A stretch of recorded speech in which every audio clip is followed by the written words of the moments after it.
Good morning, everyone. This is the HiPro e-Administrator training. This training is for departmental e-administrators. If you are not going to be the administrator for the department that is overseeing the e-procurement program HiPro for the entire department, then this training is not for you and is a waste of your time. So today we'll go over very basically what is e-procurement. For those of you who don't know, we'll give you an update on where we are. We'll talk a little bit about training. We'll talk about roles and responsibilities. And most importantly to you, what the business process is going to be for your department, because that will affect what you do. We'll talk about what your jobs are as e-administrators and some help that we'll be giving you, some differences between HiPro and HEPS for those of you who are familiar with HEPS, a little bit about the HiPro site. I'll give you an overview of that. How do you get an eHawaii.gov account? You need that to gain access to HiPro, and so do your users. We'll talk about how do you give access to users, that is the buyers and approvers. We'll talk about building approval routes, and you can also have the ability, much like you did in HEPS, to build instructions. Then I'll do a quick review, and from time to time I'll stop and ask questions. First of all, you notice that we pronounce it HiPro. Even though it's spelled Hi-E-Pro. What happened was we found we had a hard time with the extra E, and it ended up becoming HiPro, so we're just going to go ahead and pronounce it HiPro. But I do need you to know that it's spelled H-I-E-P-R-O, because if you type in H-I-P-R-O, you're not going to get to the site. This application was built specifically for the state of Hawaii. This is not an off-the-shelf. Testing's been conducted, is pretty much over, but you know, it's as with any application, testing needs to continue. This application will change over time. Those of you who remember HEPS when we first started, it looks very different now than when it did when we first started. With this HiPro, we'll have enhanced security. It's a much cleaner interface. We've learned some lessons. We're going to take an enhanced approach to training, not once every quarter, and we'll be creating videos and eventually a training module. And there is a new optional role, and that is the role of the requester. We also have a general program manual, and you can access that manual online at the end of this workshop. I'll show you where all of that is.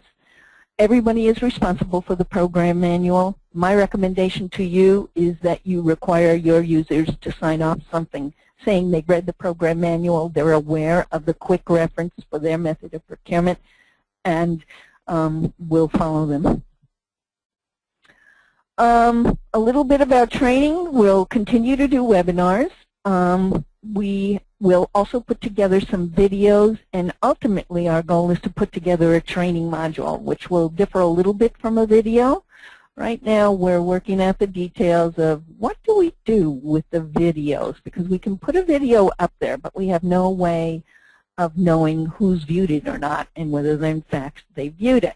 Whereas with a webinar, you have to sign in, and we have that kind of documentation. And we also know when you sign out and how much attention you're paying.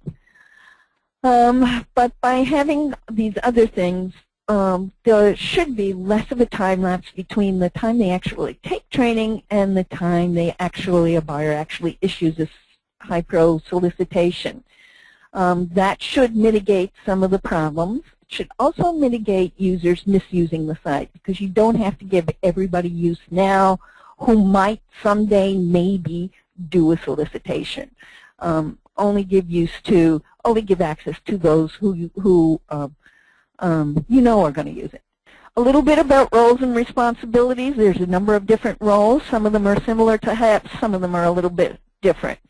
System administrator, the department administrator, since we created this, we've already done this training once. Since we've created this training, one of the things we've decided is to call the department and CPO jurisdiction administrators e-administrators. And the reason we decided on that is it takes a long time to get those words out, and when you're doing a PowerPoint, it uses up a whole bullet. So we'll have e-administrators, we'll have department alternate administrators who are also e-administrators. We'll have buyers, these are the people who actually conduct the solicitation, and then we have two optional roles, and that is the role of the approver, the role of the requester. And then, of course, there are vendors. That's not really an optional role for us, although it is for the vendor. And already we have, I think it's about 1,100 vendors registered in HiPro. A little bit about the system administrator. The system administrator who resides in, and alternates who reside in the SPO, have general oversight of the program and the security for the program for the state. We are the point of contact with the e-administrators, and we are also the point of contact with the HiPro vendor, that is the vendor powering HiPro, and that is Hawaii Information Consortium, LLC. Many of you know them as HIC. They are the vendor for our state portal, and this is one of the services that they are delivering. The system administrator develops and maintains the training materials, provides consultation to the e-administrators on the business process with regard to HiPro, like you'll get questions from your departments, can we do it this way or can we do it this way? If you're not sure, come to us. Or if you have a problem and you're looking for an answer, come to us. We don't guarantee an answer, but we'll show you as many workarounds as we can. We develop the statewide mandatory and optional instructions. There are also department-wide instructions that you can develop for your department or CPO jurisdiction, and you can also make mandatory and optional instructions. If any of the statewide mandatory instructions are a problem for you, just let me know and we'll find a way to turn it off for you. We also notify our e-administrators of any updates and changes. We update the application as needed, and we produce some annual reports. This is you guys, the department administrator responsibilities. Now notice we have the word primary because you can have only one department administrator for each department, and you must have one if you want to participate in HiPro. And you must have at least one alternate, although you can have up to 3 and more if there is a justification for it. So the department primary administrator is responsible for the oversight of the HiPro program and, again, security for the department. You're the point of contact for the department users. You're the point of contact with the system administrator, that is SPO. You are really the gateway for department users. You ensure that the users are the right users. You're not giving access to people who don't belong in HiPro. You activate and deactivate the accounts. You assign the roles, whether they're a buyer, a requester, or they're going to be in an approval path. And you determine which methods of procurement. Now I know that each of you don't individually make that determination. So those are the things you need to set up the procedures for with your divisions. You establish the approval route and you assign them to buyers. You establish any backups or alternates. You establish, as I said earlier, department-wide mandatory and optional instructions. And you will be able to provide reports to your departmental personnel as needed. I do want to add at this point that Hawaii Information Consortium has offered to assist with getting your information in. So if you have a bunch of approval routes you need to sign up, you need to create, as long as you give us the appropriate information, we'll be able to put them in for you. But again, you have to determine what the information is. You'll have to filter it from what you get from your divisions and put it in a format that makes sense for HiPro, because some people are just not going to understand. The alternate department administrator or the alternate e-administrator acts in the absence of the department administrator, but may also assist with the duties of the primary administrator. However, the primary administrator retains the primary responsibility. So that's why we make the distinction. Once we create you as e-administrators in HiPro, it all looks the same. There isn't a role called an alternate administrator. This is a policy issue, not an ePro. If there's more than one alternate, one of the things you'll need to do is to make sure you have a policy for who's next in line if the primary administrator is not there. And again, departments may have up to 3 alternate e-administrators as needed. Most departments will not need that many, but you must have at least one.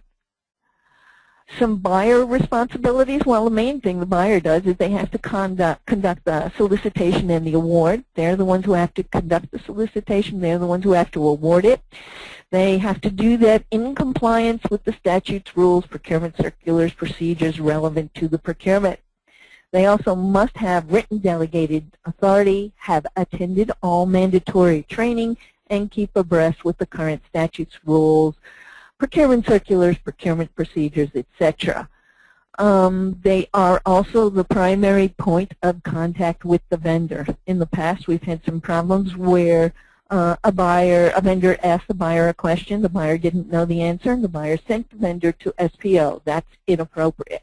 The buyer needs to answer the question and needs to know the information. It is, after all, the buyer's solicitation. And then, of course, the buyer responsibilities imply complying with or adhering to the procurement code of ethics and not having a conflict of interest. That's something that you want to watch over. Approver responsibilities, they kind of vary from department in how you implement the approver responsibilities. In some departments, they want the approver just to approve to make sure that the money is there. In other departments, they want the approver to actually do the approval and review the solicitation. The assumption is that they will be reviewing the solicitation or the award before they approve it, and their name goes on it as though they did. So I want to caution you and to caution your approvers to be very careful. They may think they don't need to know it, but by golly, their name is on it. And we live in a very litigious society these days, so you want to be careful because their name is going to be on as having approved a particular solicitation or award. Again, approvers need to have delegated authority and have taken the required training, and of course, they need to comply with the Procurement Code of Ethics and ensure that they have no conflict of interest before you give them access. Requester responsibilities. This is a new role, and what the requester will do will be to fill out most of the solicitation. But the requester doesn't necessarily have to be a procurement person. We'll show them how to put in the data, and then what will happen is it will go on a route. And the route will go to a particular buyer. You'll establish the route, and then the buyer will review the requester's request, fix it up so that it is compliant with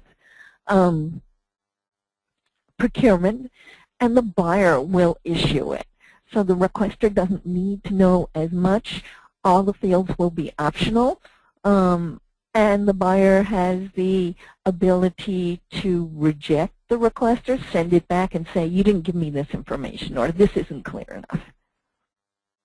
So it's a new role. The goal is to ensure that we're able to centralize when we need to, and to provide more centralized procurement so that we have a few people who are kind of expert in procurement, and then the rest can just make a request.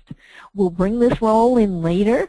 My recommendation to you right now is to put in the buyers who actually buy and worry about the requesters a little later on. But explain to your department so you don't get as many, that this role will exist, so that you don't get as many requests for them to be buyers, have key buyers in each department or division. Business process considerations. What are some of the things you're going to need to work out? Well, how are you going to use the roles? Approvers, requesters, buyers. Approvers and requesters. Approvers are your check and balance. Your requesters you would use when you want to centralize and improve efficiency and cut down on time, and it will certainly be less work for you to have requesters rather than just a gazillion buyers. However, the approver role and the requester role are both optional. You don't have to have approvers in HEPS, so please, if a buyer is not going to have an approver, don't make the buyer his own approver. That's just silly. If the buyer is experienced enough and you choose not to have approvers in HiPro, just go ahead and leave that particular buyer without an approval route. If you are using an approval route, and I see I wrote routes here, HiPro calls them approval paths, so I apologize for that. You'll have to decide whether it will be for solicitation or award, the method of procurement it will apply to, and right now the three methods of procurement in HiPro are small purchase request for quote, request IFB, competitive sealed bidding, and we also have a button for RFPs. When you're creating the approval path and you're pretty sure that route will apply to all three, when we use all three, go ahead and put in all three so you don't have to come back later. But when you're creating a buyer, don't add the request for proposals at this point. SPO wants to work with the request for proposals function and make sure that it is as simple as it needs to be and is mistake-free in terms of hitting the wrong button, because certainly RFPs are much more complex.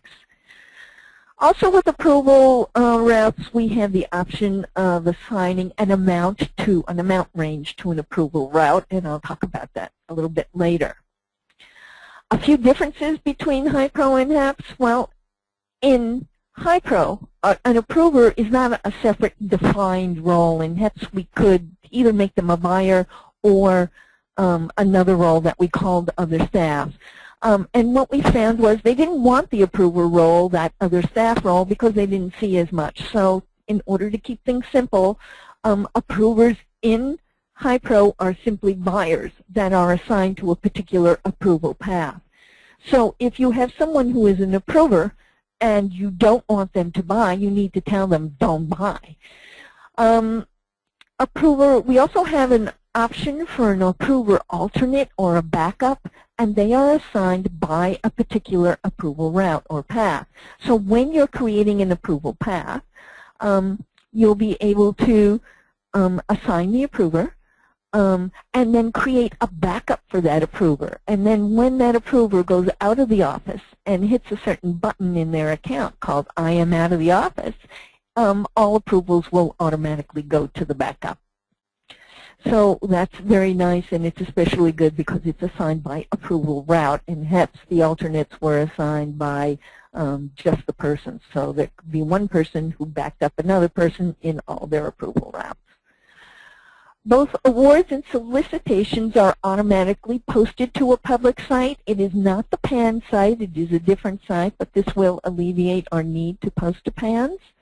Currently in HiPro and HEPS, solicitations are posted to a public site, but not awards, and this will eliminate the need to have to post to PANs.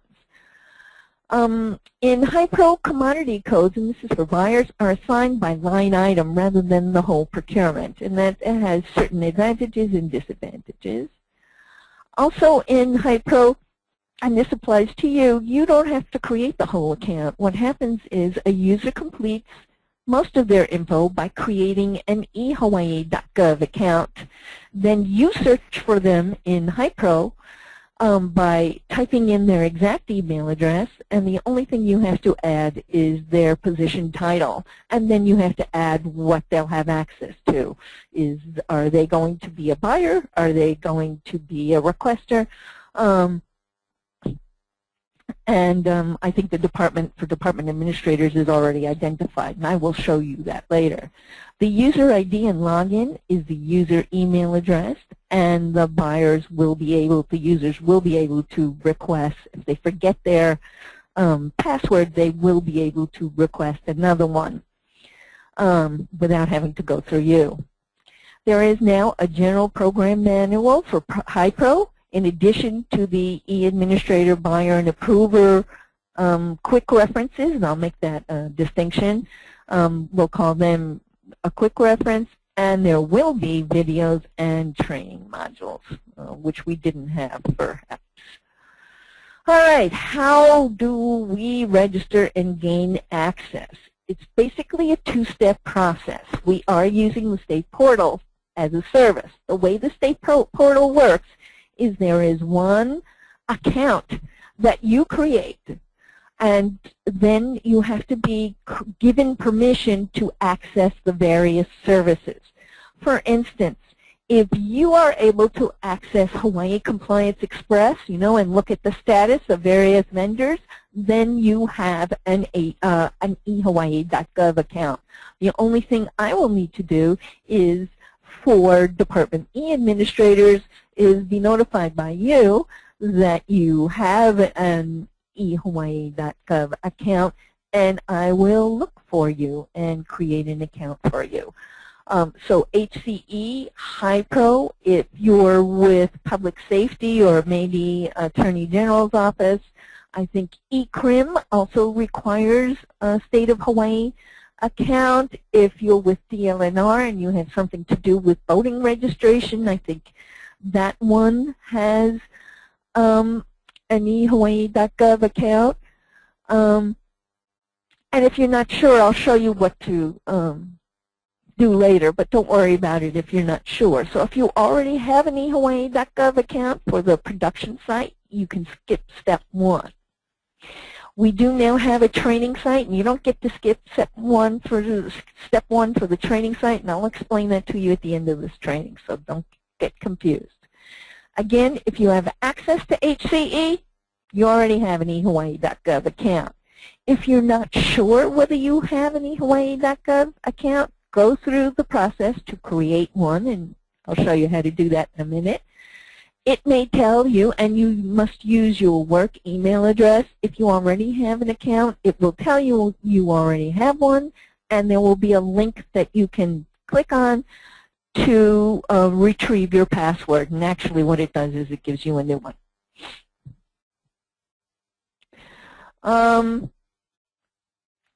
So to get to Access HIPRO for department administrators, you're going to go to our website, click on Login at the top of the page in that green line next to Public Search, and then create a free account because that will take you to the ehawaii.gov account. Then you need to send an email to SPO at our HIPRO email address requesting access. Now, last time I did the training, I tried to go into HIPRO, and I pretty much gave access to everybody that I could find. There may be a couple that already had it, and I couldn't, that already had an ehawaii.gov address, or I didn't know your position or your exact email address. So if you don't have access to the production site, the real site, let me know, and I send an email to HIPRO at hawaii.gov. Make sure you include your position and your exact email address. And what I mean by exact email address is John Q. Administrator at hawaii.gov. Don't tell me that you're John Q. at DAGSC or that you're the administrator, because I may not know what department you're the administrator for, although for most of you I do. For department users, you're going to tell them to do the same thing.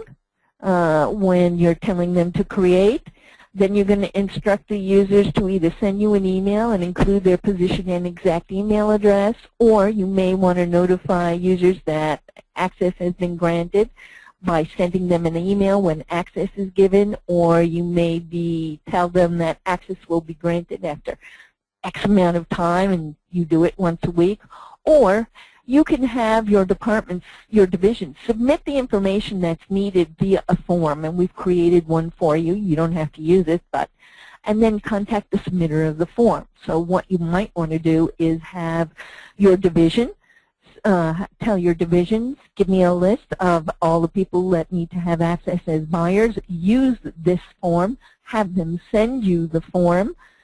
And once they do, if you need assistance getting that data put in, we'll contact you, send it to us. We will contact HIC, they'll put it in for you, and then you get to tell the submitter of the form, okay, all your people are in.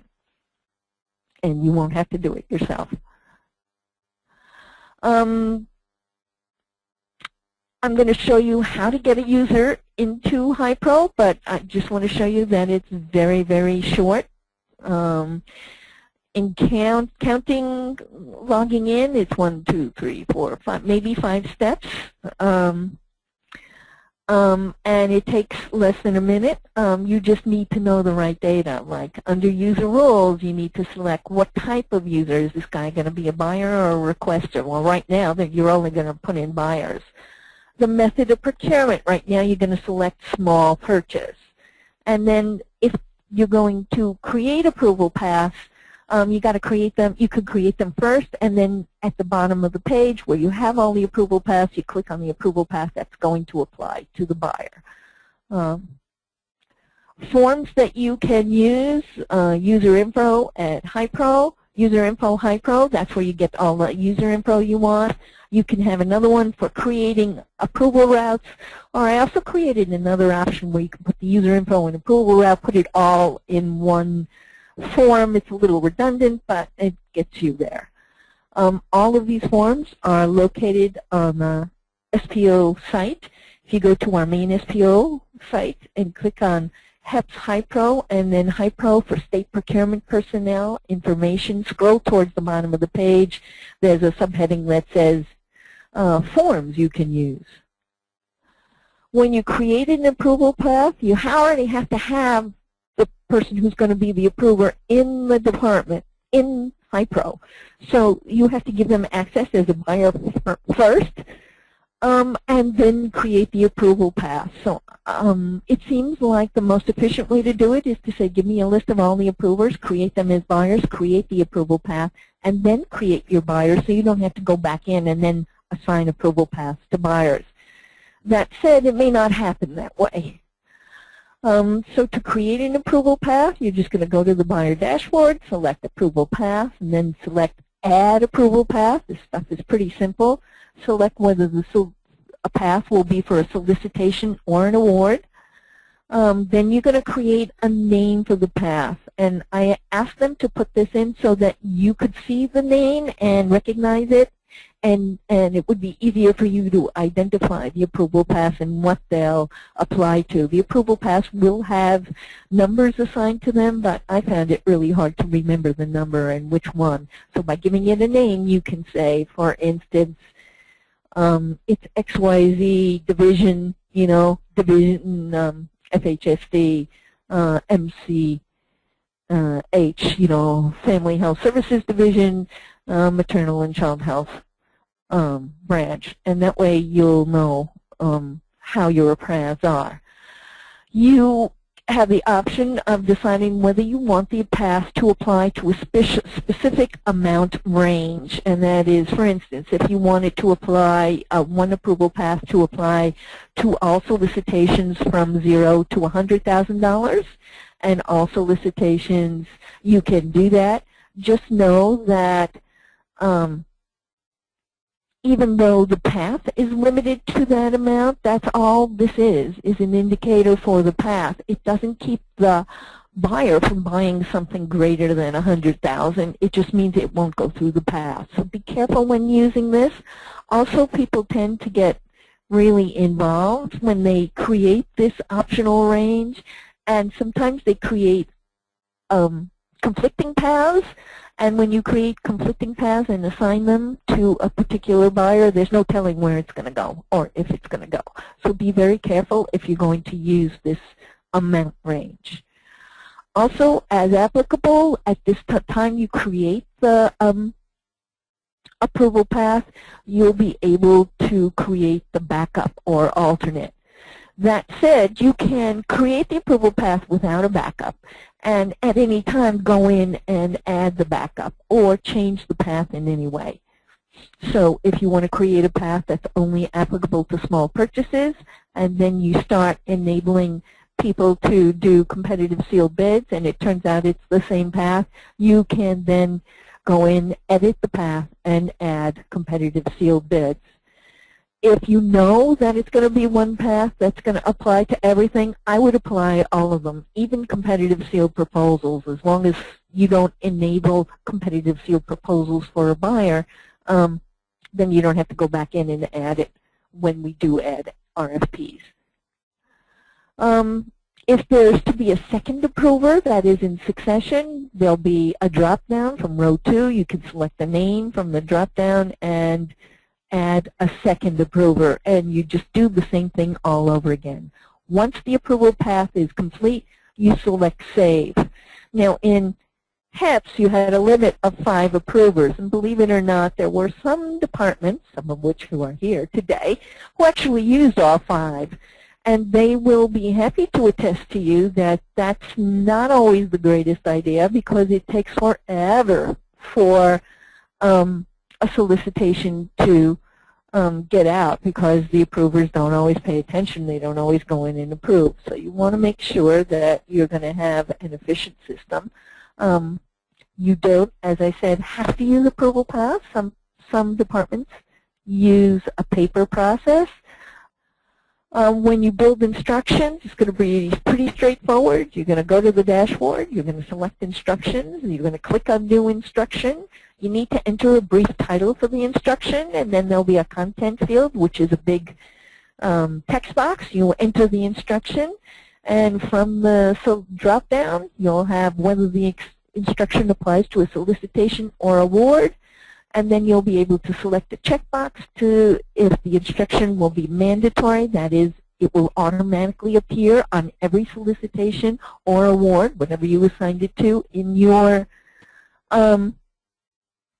department. Or if you don't select mandatory, then it will be optional, and the users, the buyers, will have an option of selecting it or not as applicable. When you're done, you select Submit. Anytime you need to edit an instruction, you can select Edit. At this time, it's okay to use Edit, but once you have people entering solicitations and they close, check back with me before you edit an instruction, because we need past instructions to save the instruction as it was at that time, so be careful. Also, once you have solicitations going out, and you edit an existing instruction, you need to tell your buyers that may have a solicitation out or an award in process that the instruction has been edited, and they'll need to do an addendum to say, see amended instructions. Let's go to the site. So the first place we're going to go to is the production site. And as I mentioned earlier today, we now also have a training site. And the real advantage of the training site, I know some of you had some apprehension. You don't like to give them access until they are already trained. And in order to practice and stuff, they needed to have access to get into the training site. We now have a training site that is entirely separate.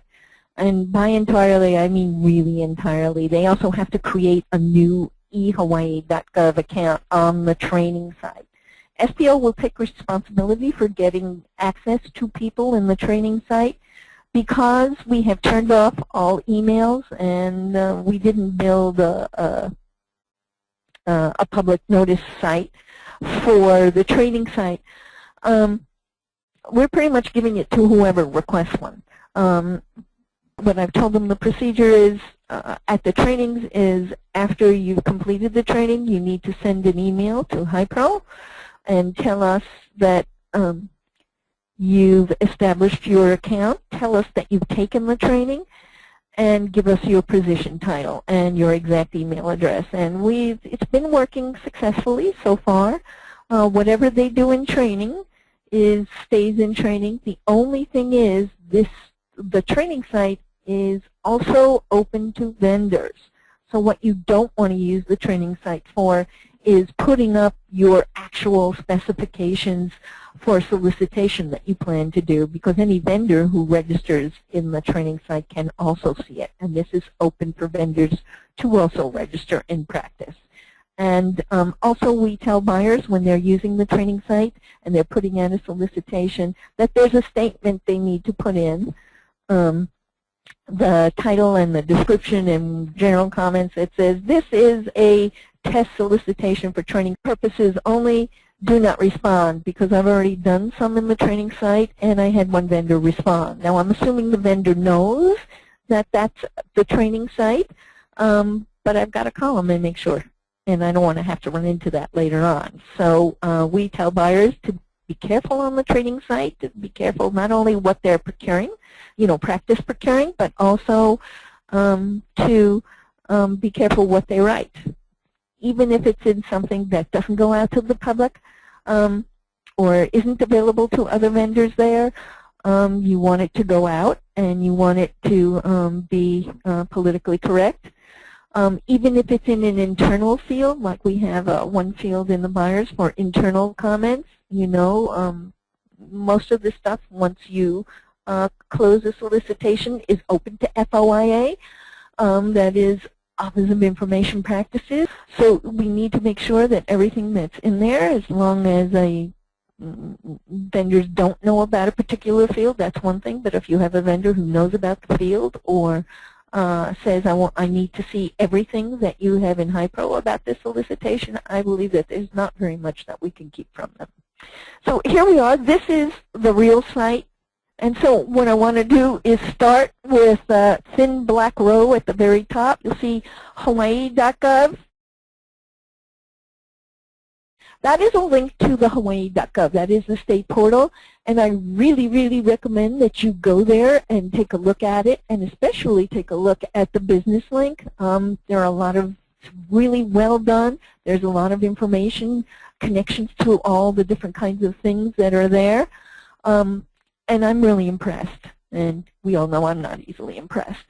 The next link is to SPO Home, and that's our home page. The next thing over you'll see you have the ability to adjust the size. You can make it smaller, you can make it larger. See, he just made it smaller because I can't see. You can make it really big, like us more mature folks need to see, and then you can also hit the reset to send it back to where it was.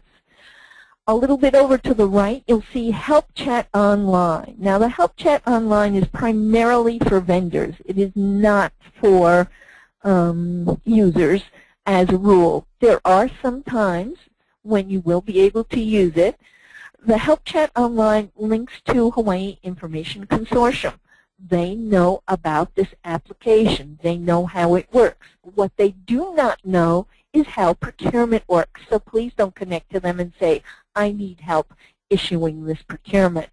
What you can do is, I forgot my password, remind me how I can retrieve it. You can use it for, I was on the site the other day and I saw this screen and now I can't find it. They can help you with that.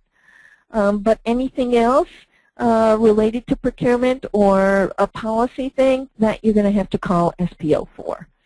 And then the very last link all the way to the right where it says Stay Connected, all the way on the right, that links you to the portal, the page that has all the links to all the departments and all the legislature and things like that.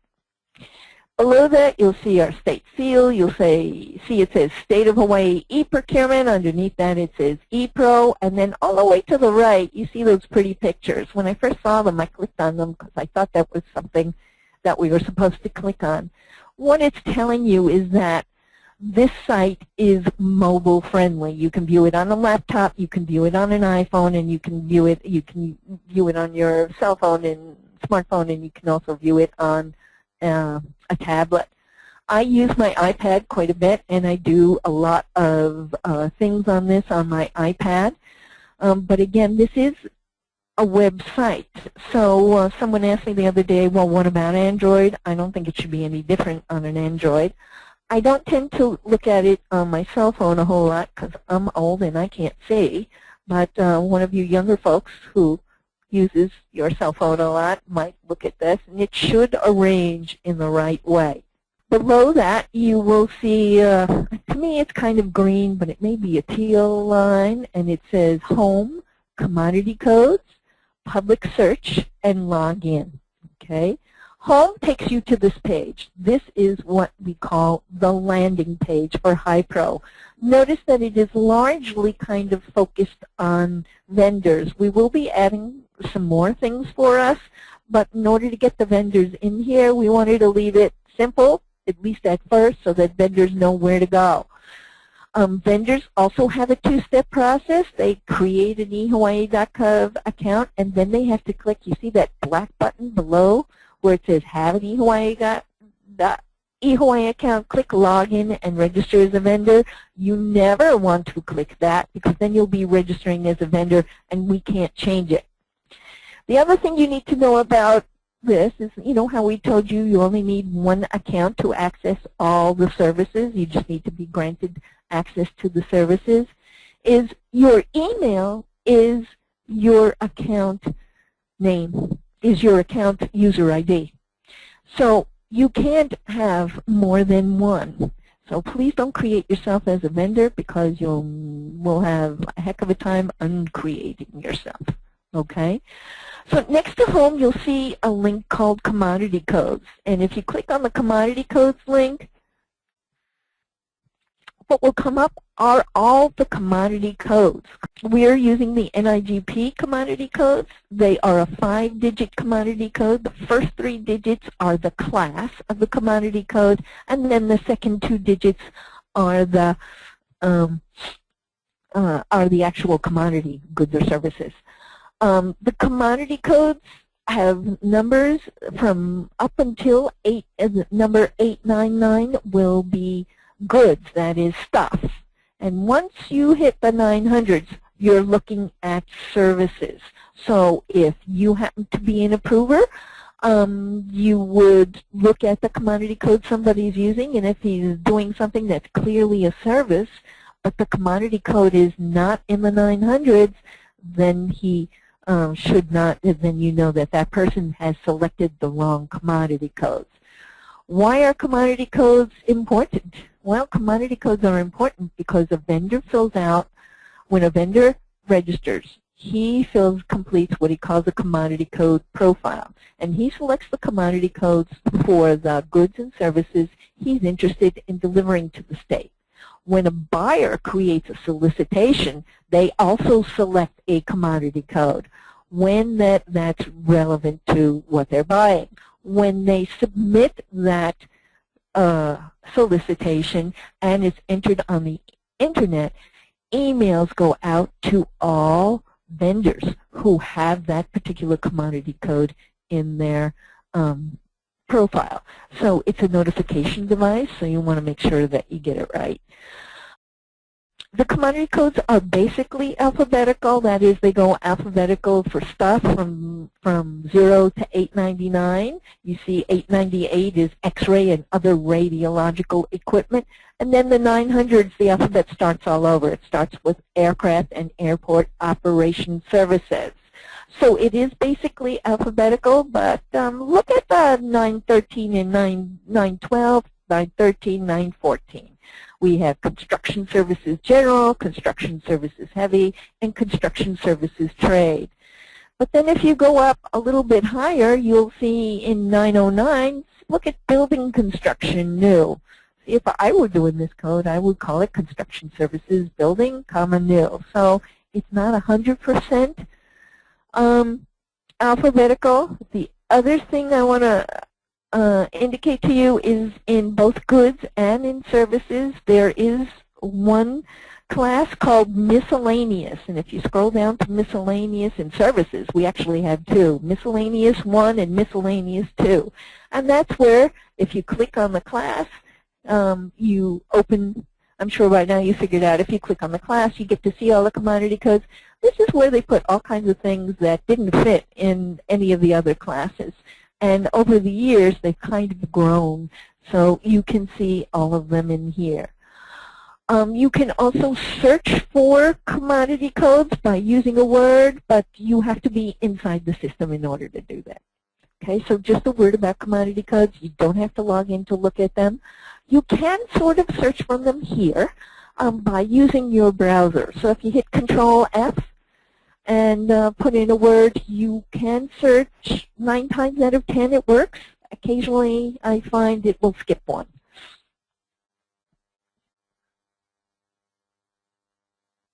There, see, it's selecting computers, but a couple of times I haven't seen it highlight. Other times it does, so you can search. So that's about commodity code. So let's go back to that landing page. You see it's still there. And next to home, next to commodity codes, you'll see public search. This is what the public sees. Now, we don't have anything production site, so there really isn't a whole lot to see. Vendors or the public will be able to see notices of solicitation. They'll be here, and they'll be able to search them, and awards. They'll be able to see current notices of solicitations with one exception. When a buyer selects Hawaii only, it's not going to show on the public site, because when a buyer selects that they should be shown or responded from Hawaii only vendors, it wouldn't be fair to put it on a public site and say, oh yeah, you can't respond to this one. So we don't put it on the procurement notices. That option is only there for small purchases. Once you get to bids or RFPs, it can only go out to all registered vendors, and it will be visible on the notice of solicitation site. Things that are available on the notice of solicitation public site are pretty much everything that's in general information. They get to know the title and the general description of the solicitation, but they don't get to see the line items or any of the attachments. Awards, no real difference in awards. Once we put up the award information, everything that's available to us in the internal award site is also, I believe, is also available on the public site. These are all the items you can search. So after all of that, you can simply, that's what's on the public site. Then on the bottom of the page, you will see way down at the bottom, you will see links to Hawaii Compliance Express, Doing Business with the State, the SPO page called Doing Business with the State, again, the State Procurement Office, and I think that feedback button is to HIC. How does this program work? Okay. So let's say you don't have an eHawaii.gov account. You're going to come to this site, to the landing page, click Home, and in the green bar you're going to click either Login, and I think you could also create eHawaii account, either one. The only one you want to be careful not to select is Login and Register. So click on Login, and you'll see that when we click on Login, you'll see a page all the way to the right. You see Create Free Account. That's where you'll go to create free account. Go ahead and click on it. And you'll see it's very, very standard. When you create your password, click on that little green button next to Create Password, a little green question mark. That tells you what you need to have in your password. I'm sitting there writing and I'm going, hey, how come it's not letting me go on? It needs at least 8 characters, of which one has to be a letter, one has to be a number, and darn it, one has to be a symbol. And I put in my usual password, and I had to create one with a symbol. And then after you put in your password, until you retype the password in there, it has a little message that says, oh, the passwords don't match. So don't worry if you see that before you even put in your password. Don't worry about it. Once you put it in, it will tell you it's nice and strong. You'll need to have a secret question. Make sure you put in your secret question and that you keep the answer someplace, because when you go to retrieve your password, you will need to answer your secret question. Then down below that, it asks for your information, your address. You put in all your work stuff. This is the same account that vendors have. So vendors have the option to have a subscriber account, which has certain kinds of advantages, and they can link it to that. We do not have subscriber accounts. Just click on I agree to the terms of use, and then click Create Account. Once you do, it will tell you, you know what, go ahead and put in my name, my email address, or yeah, put in my email address. And we will see, I'll show you what it looks like when it tells you you already have an account. Let's see if it lets us go without filling out. Oh, no, it's making me fill in all the other stuff. All right. Anyway, what comes up after you fill it out is it says there's already an account with this email address, and it gives you a link where you can click here to retrieve the password, and you have to type in your email address, and then it asks you what your secret question is. It says, what is your mother's maiden name? You have to type it in, and you'll get a message that says, reset has been sent to your email, and the reset will be a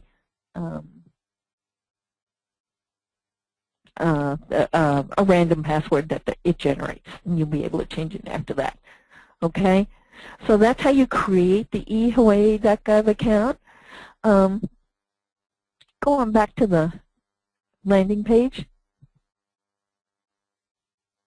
As I said, once you've created an eHawaii.gov account, you don't automatically get access. Then you have to have permission to get in here. If you haven't created one, I don't have one for you, so send an email.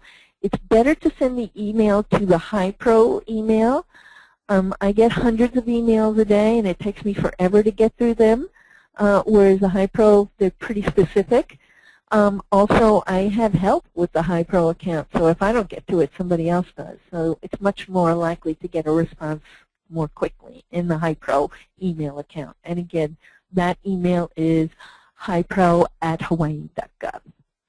All right, so this is the real site. Now what I want to do is show you the training site. So you see that the real site had that pretty picture in the back and that stuff.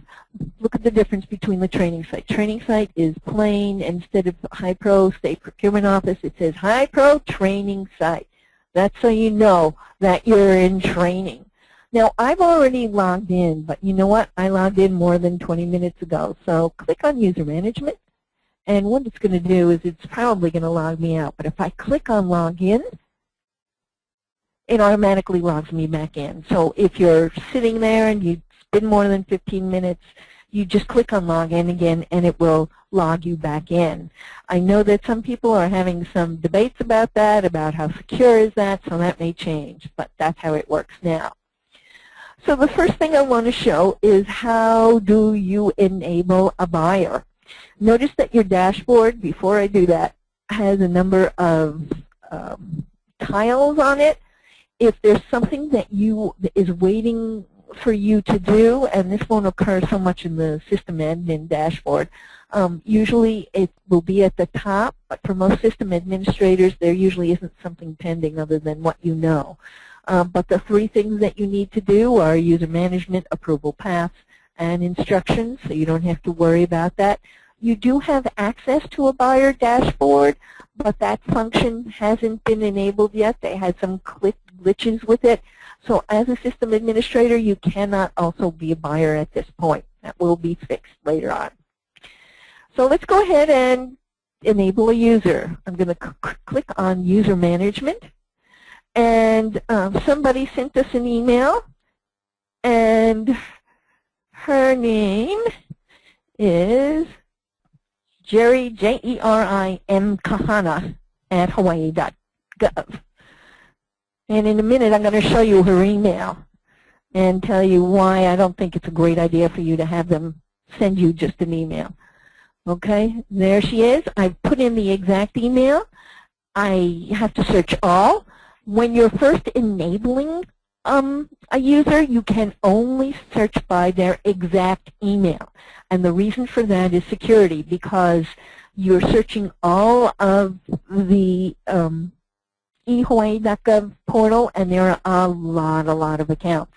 So only the exact email does. You search, her name shows up. So my action is I'm going to click the Add button.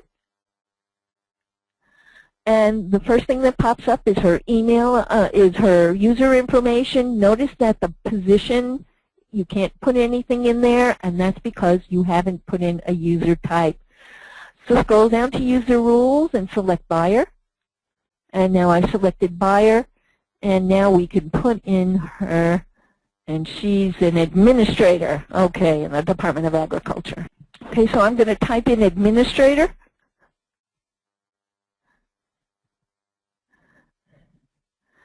And then because I am the system administrator, I have to select the department, but you won't have to do that. The department will already be selected. This is Department of Agriculture. That will already be selected, and then the methods of procurement allowed, we will enable her only for small purchase. And I have some sample approval paths below that, so we won't select them for her, but once you create your approval path, you can have it. Now this is the training site, and I have access to the training site, the test site, the production site, and I get really confused easily. So I put TNG in all my training site names and approvals. That's why that's there. And I called it approval, but I don't really need that. I called it the ABCD branch, and I called this one award, and this one I didn't call anything because I realized that you can see right from the beginning, is this for a solicitation or award? Is it for what's the name of the approval path? That's the approval path you're going to enter. Who's the first approver in that path in case you forget or you're not really sure which one it is, the amount range, and the procurement methods that's using, and of course, you're not going to see the department because you're only going to see the ones for your department. When I'm done adding everything, I simply click Save, and that person is now in there. If now that she's in there, I can search for her. If I need to deactivate her because she's leaving, I simply click on Deactivate. If I now want to add an approval path, I select Edit. Let's say time goes on and she takes the IFB training. I want to add competitive sealed bidding. I just have to select it and click Save. So don't click it. Let's go back and take competitive sealed bidding out before she gets the idea that she can do it. And then again, click Save. If I want to add the approval path, I just click on the approval path. Once you have activated somebody, then you can search for them either by the user role, which will be buyer or department. You can look at vendors. You can't do anything. So you can look at your buyers and requesters and your department administrators. I don't think you'll see system administrators in the department accounts. And there you'll see Jerry. If the reason only Jerry came up is her name was in the email, so I'm going to delete that. Now I'll search. And now all the buyers that are in the training site are here. And as long as I'm here, let me show you these two buttons, the diagonal angle and then that other one with the, that looks like bullets. You'll see these whenever you have a search and whenever the results might be very long. If you click on the diagonal button, that controls how many records you can see. So I can change it to 25 or 50 or all. And once I do, you see all, or there's only 23 in there. The other button controls which columns appear. So let's say it's got very busy and I don't need to really see whether they're active or not. I don't care about the department because I know what department they're in. So I can take out department and I can just look at their name and their email. So that's what that's for. So now that's how easy it is to establish a buyer and edit their information. Let's go back to the dashboard. Okay, so now we've done user management. Now we can move on to approval path. To create a new approval path, really hard stuff. Come into the approval paths. Again, if you have a bunch of them, those two little buttons are there where you can look at what you need to look at. Either 10 or I've only created 2 in the training site. To add a new approval path, we click on Add Approval Path. That top one is the approval path name. I'm sorry. We have to select whether it's for a solicitation or award, and you have to have separate ones at this time for solicitation or award, whereas with method of procurement, you can select all 3 of them. I've asked them to change that, so that's on the list. But for now, if you want one for both solicitation and award, you've got to create 2 paths. And that may prove more useful in the end. You may want it that way. So then we need to type in a name. Let's try SPO admin. And then put in training, TNG, so that we know it's training. You are not going to have department. I only have it because I'm the system administrator, so let's look for SPO.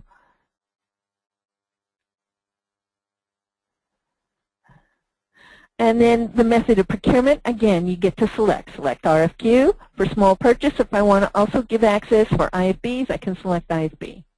For the approval path, you can put in the RFP also if it's going to be the same no matter what the method of procurement is. The only thing we ask that you not do at this time is enable buyers to have access as an RFP. If you're going to have an approval path, if you're going to have an amount range for this approval path, you put it in there. Otherwise, leave it blank if it's for everything. Okay? Now come down to the first line where it says Order Primary. Click on the drop-down box.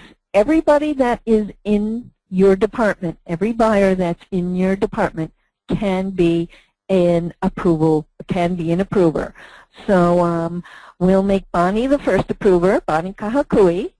And who's going to be her backup? Well, we'll make Sean her backup. And that's all you need to do. So you're going to add that approval. Now notice a second line now appears. If you need to have a second approver in that line, in that approval path, you're going to add the second approver. Just select one. And you can add a backup or not add a backup. It's not required. And select Add Approval. And so on. And so you're going to go on for there. Yeah, we noticed it jumped to the top of the page. They're working on that. We don't have to select anymore, but if you're only going to have two, that's great.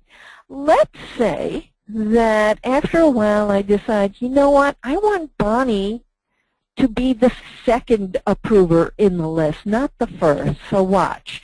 We can arrange Bonnie so that she moves down. Isn't that nice? We couldn't do that when we had HEPS. We had to copy and paste. Once you're done and you're happy with the approval path, you have to remember to select Save. If you don't, guess what happens to all your work? It goes away. So go ahead and select Save. And now we have 3 approval paths. Notice that they are awarded numbers. So if you want to stick with the numbers, you're welcome to them. And they're default numbers. But the approval path name is there for you to do anything you want to do. If I want to edit an approval path, all I have to do is select the Edit button. And it comes up. If I want to change the sequence, I want to change who's in the path, it lets me do that. The only thing you need to watch out for is when something is already out. That is, a buyer has a solicitation that's out. I think once it's out and it's in the approval path, I don't think changing the approval path will affect it. I think it will stay. Once it's in the approval path, it stays in the approval path that it already is. Okay, let's go back to the dashboard. And let's work on the last thing, the instructions.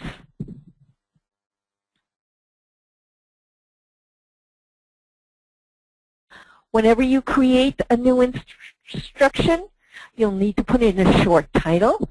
For instance, we have one about transaction fees.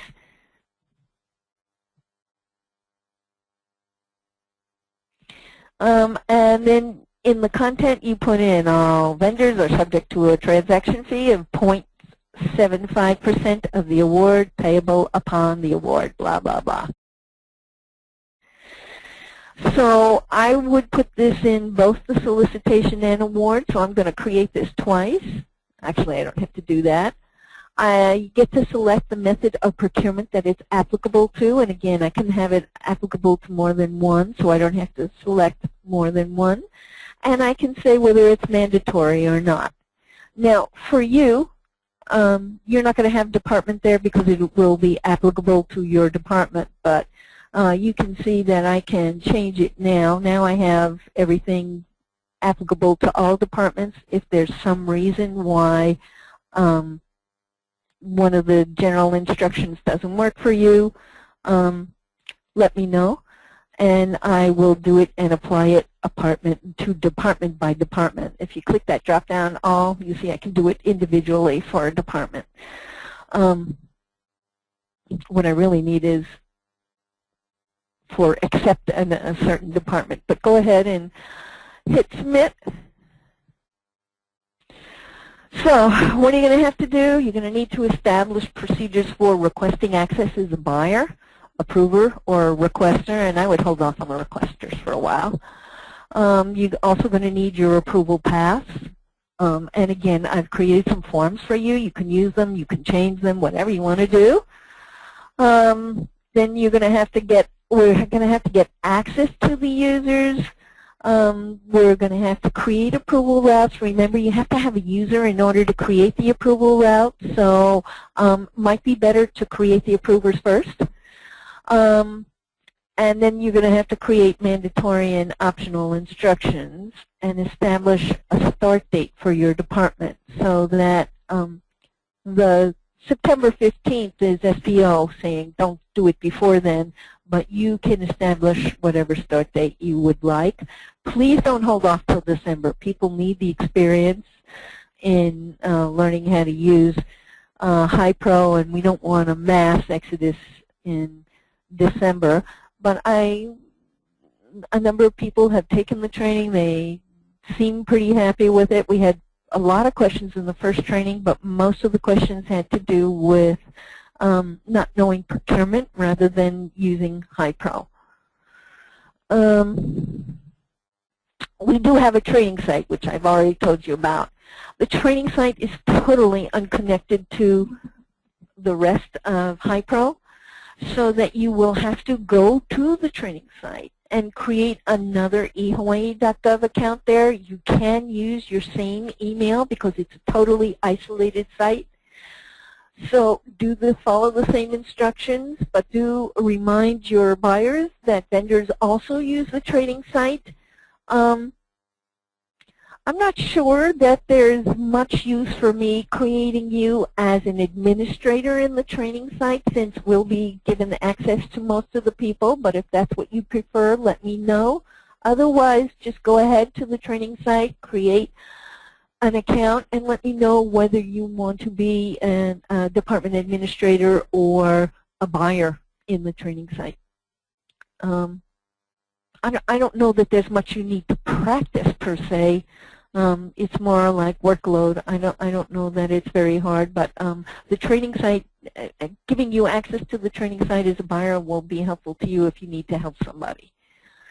Be careful what your people procure, because again, that training site is visible to vendors. So if you want to fool around and create a solicitation, be careful what you create it for. Use politically correct language. Try not to buy explosives and things like that. To gain access to the real HiPro site, pretty much the same thing, except you're doing it on the real, that is the production HiPro site. Statement that you've taken the HiPro training. I'm sorry, this is still on the training site. If you want to go to the real HiPro site, same thing for you. So you're going to create 2 accounts, one on the training site, one on the real HiPro site. More info, including the manual, is on the SPO website. There is a link called HEPS HiPro. Click on that, then scroll down to HiPro for state procurement personnel-information. And you'll find the manuals, the e-administrator quick reference, and the PowerPoint from today's presentation. If you want to log into the real site, go to http://HiPro, HIEPRO.hawaii.gov. Now, once you go there, you will notice that a different site will come up, a different URL will come up. So this is a redirect. It was easiest for us to give this out to the public, but if something happens and it doesn't go there, you can go directly to the site, and that site is https://hypro.ehawaii.gov. Similar to this, but a little bit different, and you will find it there. So if you click on this link and it's down, it's because the server that the router is on, the State of Hawaii server that the router is on, is down, but the actual site resides someplace else. All right. Thank you very much. Thanks to everybody. If you need any assistance with your business process and establishing how, or you have some questions on how it can work, or somebody has an issue with how to use HAPS, don't hesitate to give us a call. Again, thank you very much for attending, and I'll see you soon.